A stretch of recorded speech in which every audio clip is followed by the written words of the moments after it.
Welcome to the Art and Hustle podcast, an art gallery of conversations for artists and creatives.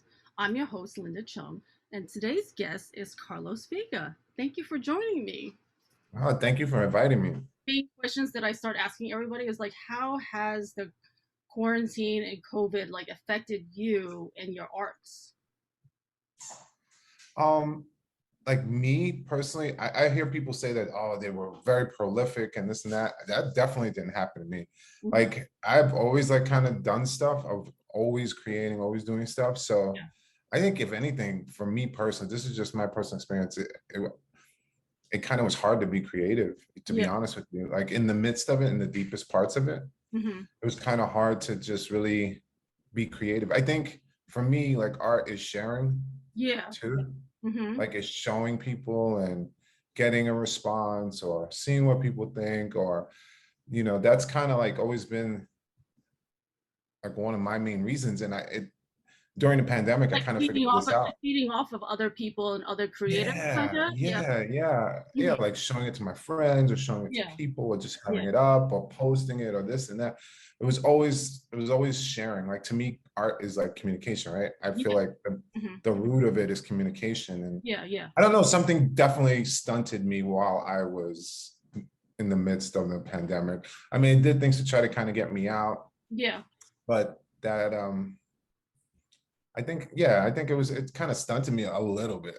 Mm-hmm. And then I started doing, I knew I had to get going, so I kind of pushed myself to kind of do things and learn something new. Yeah. And one of those things I was trying to learn new is learning how to use 3D, like Oh use yeah. 3D in Oh ways. yeah. So that's the backstory of so me and Carlos used to work together, but we're still working together, freelancing now because we both worked at Centric, right? Right. And then you started DJing my Art and Hustle events. Which were super fun, by the way, Mm-hmm. because they were themed. Yeah. You don't know how hard it is for a DJ to kind of like walk into a room and not know what the crowd is, but you Yeah. always Yeah. had these super cool themes. Like it was either like for me, it was either the Wu-Tang one or the Biggie Yeah. one, a Biggie themed party. Mm-hmm. So you tell me Biggie, and I'm like, oh, I know exactly what to play. You tell me Yeah. Yeah. Wu-Tang. So I give you the theme, and you like make sure you have like that type of music, right? Right, exactly. I mean, you can't play once you play every one of their songs. I mean, you have to have, but at least you have an era or a theme to kind of play Yeah. off of. It was awesome. Yeah. Like That we was love fun. '90s music, so we're always about that. Yeah, what's your view on the Art and Hustle events? Like when you first did it, you liked it? I loved it. I thought it was like, oh my God, this is everything, right? Yeah. It's music, art, you know what I mean? Hmm. And it wasn't just like, visual arts. It was, all kinds of things in there. Yeah. So it was live art, you know what I mean? It was body art. It Yeah. was really awesome. I Yeah. thought it Yeah. was Yeah. Yeah. it was really awesome. It wasn't just 2D art, you know what I mean? It Yeah. was it was more. That's awesome. Okay. So give us a little background of like your what kind of art you love or what kind of art you studied in school. Have you like continued that or have you actually changed little bit about like your art, your favorite and like the hustle that you've been doing to like try to continue it and like promote it? I think for me, I've been drawing since I can remember. I think every human being goes through this phase where they're drawing, right? They're doing Yeah. the coloring or they're Yeah. drawing in So were you kindergarten or always whatever. drawing ever since you were little? Ever since then, so it never really kind of stopped. You know what Yeah. I mean? It just, you know how some people just stop drawing as children and coloring, stop drawing the house with the sun and the grass and stuff. Yeah, yeah, I yeah. just stayed in that vein and I kept going. And then, you know, as an adolescent, I did comics. I was Yeah. super into comics, anime. And then, then slowly, I knew that this was something I just always wanted to do and stay doing in some way, shape, or form. Mhm. So I tried to parlay that into my work, but I went to FIT, Yeah. Fashion Institute of Technology for fashion illustration, which was another thing, which is Oh, that's like completely, I would never think that you would did that, yeah. right? And I guess to look at me, no, but but when I was going to colleges and I was looking at what I wanted to do, and they would show me the programs and everything, I knew I wanted to draw a lot. Yeah. Like that's the one thing I knew. And then, you know, Parsons and SVA, School of Visual Arts, and FIT. Out of all the programs, Mhm. the program that you did the most drawing Yeah.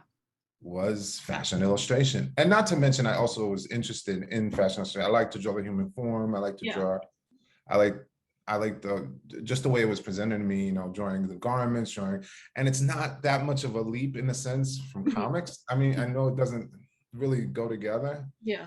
but You comics and do because you fashion, need to make sure like you know all the body forms when you're doing like the comics and stuff like that. right? So I always thought that somehow it would kind of relate and Yeah. kind of go with each other. It just seemed natural. And then I really loved it. So then that's basically kind of what I did. And then I wound up being in the fashion industry for my professional life, you know, Yeah. not doing fashion illustration. Mhm. Was your first job like in fashion? My first art job, kind of, yeah, it was for a bootleg t-shirt company in Queens, Yeah. you know, and called Changes. At the time it was bootleg. I think they got bigger now. I literally was working out of someone's giant garage. Yeah, yeah. Uh, but Everybody starts out in the garage, right? yeah, I guess so. So yeah, but yeah, I went to FIT and then you know, but going to FIT not or just for fashion illustration, once you dig deeper into art, you start kind of reaching out to like life drawing and the Renaissance, the great Mhm. masters, like graphic design. So it was an exposure to kind of everything, you know what I mean? Yeah. So I think, you know, and through that I wound up going to school in Europe for a semester studying abroad Oh, in that's Italy. amazing. That's amazing. Yeah, so we went to Italy, and it was like just a deeper understanding of just the whole art history, you Yeah, know, yeah. and really having that love for that. What's one of your like favorite artists? Favorite artist? Yeah. Ooh, like I have like kind of favorite artists in like each category of art.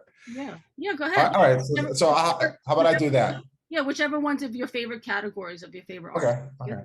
Hmm. So like I say, the comics and the so if I'm gonna go with comics, I'm gonna go with John Byrne. John Byrne was a Canadian artist, and he basically revamped what we know as the X-Men, um, X-Men, Fantastic Four, all those Marvel comics that we love, the Wolverine. Yeah.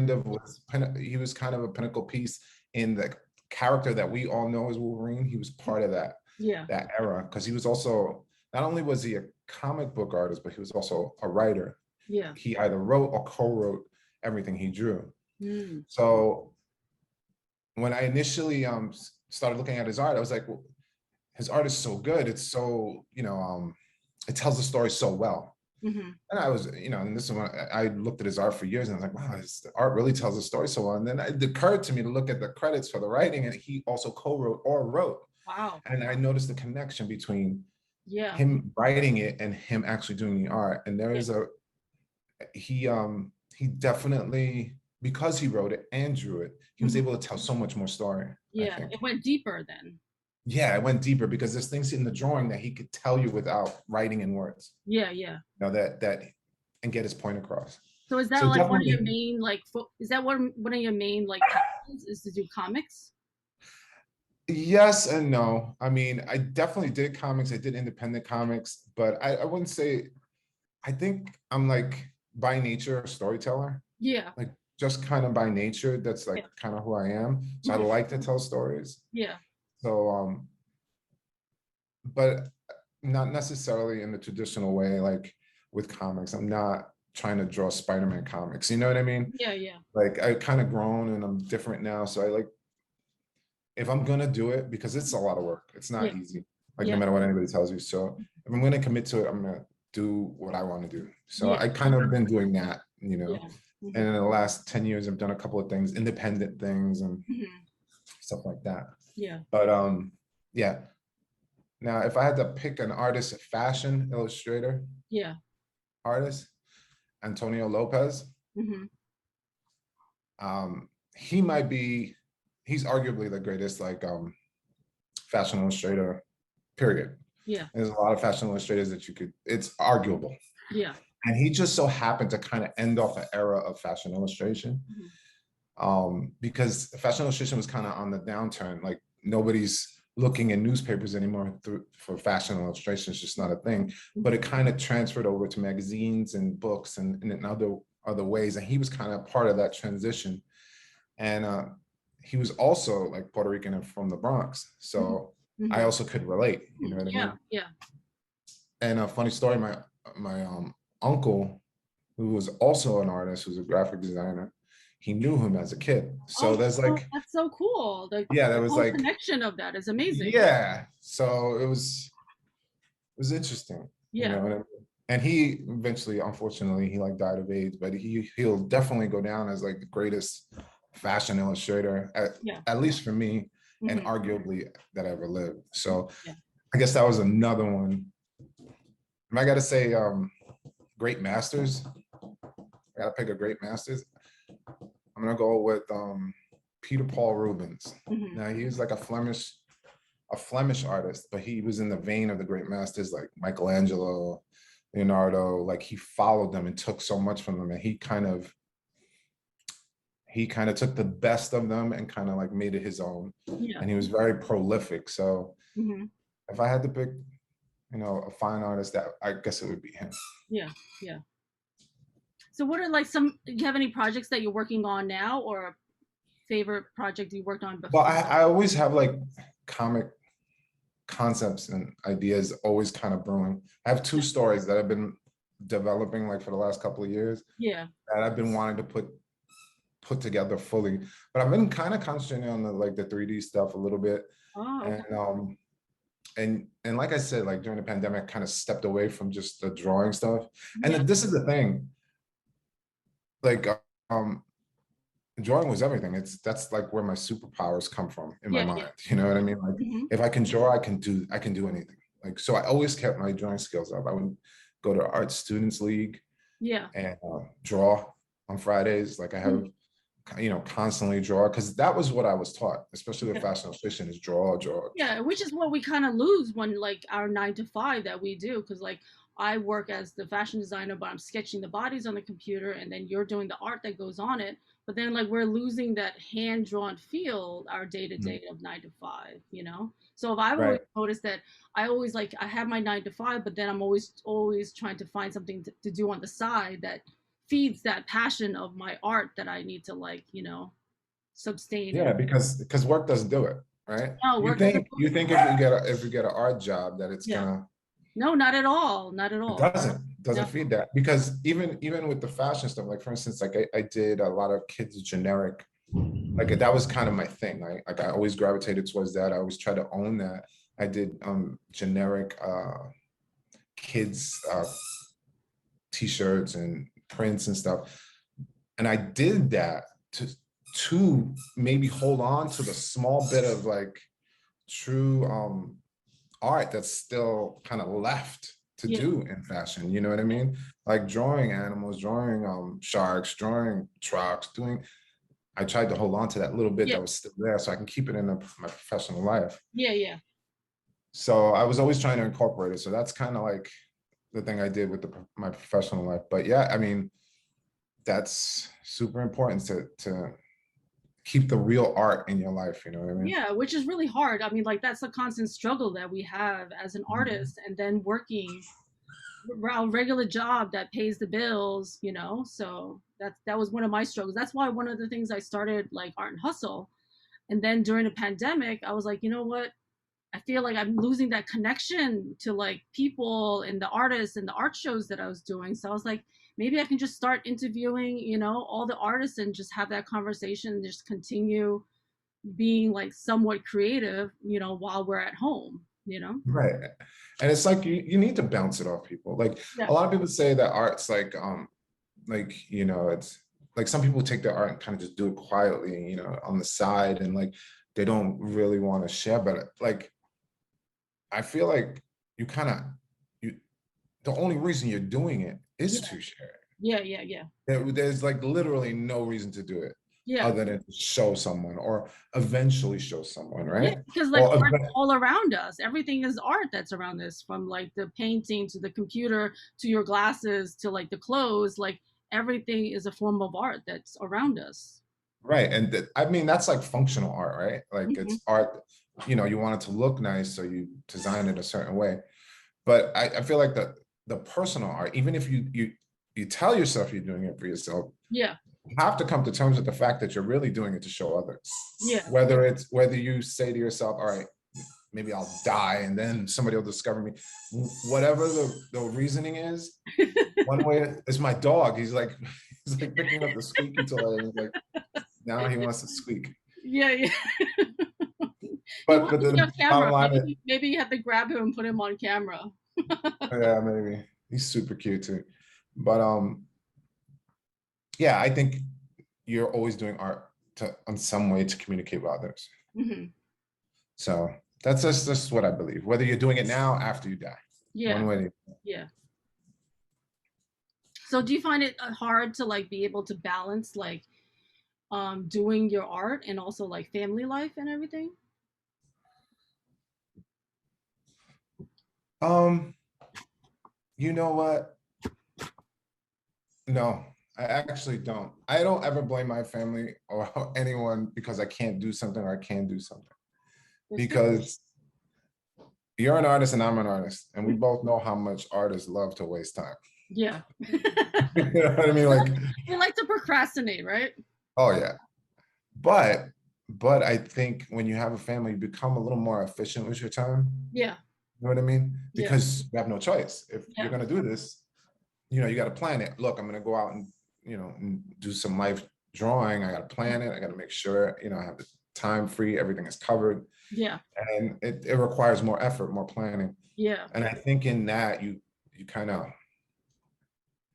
the time you do spend, it's a little more precious, right? Yeah. Like I used to always do my art like after the kids go to bed. And then I'm like, okay, when they go to bed, then I'm gonna start doing some things, but you just gotta make sure that you fit that time in to like feed your soul. Because Yeah. otherwise you'll just be like, oh my God, I'm just doing like constant things for other people and not like feeding your soul. Yeah, I mean, I think with the artist, you kind of have to do that. Hmm. You have to do the art because if you don't, you will be the most miserable fuck Yeah. who ever lived, Yeah, right? Like exactly. when you're not doing it, you're like really miserable. Yeah. But when you're doing something, it's feeding that, I don't know, that need. Someone told me, and I like there's something kind of you can clinically wrong that you can categorize most artists. They have some kind of mental kind of like illness Mental or something. insanity or anything. Yeah, and I guess I could kind of see that, Hmm. that they have, artists have like might be considered off. Yeah, yeah, because you're actually creating something out of nothing, or you see something that's out of nothing. So technically, it is kind of like a form of like insanity, right? I guess so by these by um regular standards, but I don't know if I don't think artists are crazy. I just think Some of them we are. yeah, no, yeah, some of them are. Some of them are the ones that like to like cut off their ear and like give it to somebody. Yeah, but those aren't always the case. But I think I'll give you an example. So like ADD, for instance, Yeah, we know kids have like ADD and we yeah, categorize them as like, oh, they have ADD, they need this, they need special attention, this, that, they can't focus in class, blah, blah, blah. I think that was some kind of wild survival instinct, mm, mm-hmm. Yeah, Yeah, maybe he can't sit in a yeah, desk, he or she can't sit in a desk mm-hmm. and pay attention to you while you drone on for 45 minutes. But Yeah, if you put him in the right environment, he probably thrives. His senses probably pick up all kinds of things yeah, that yeah, a lot of people can't normally. So when I say like, you can categorize them as being clinically, not insane, but something might be off. It's off by, today's society, but it's not necessarily being off as a human being. You know what I mean? yeah. Totally, totally. So like I think that's kind of most artists are like some way like that. Like they're so focused on something that they think is important or is important to them that they're thinking about.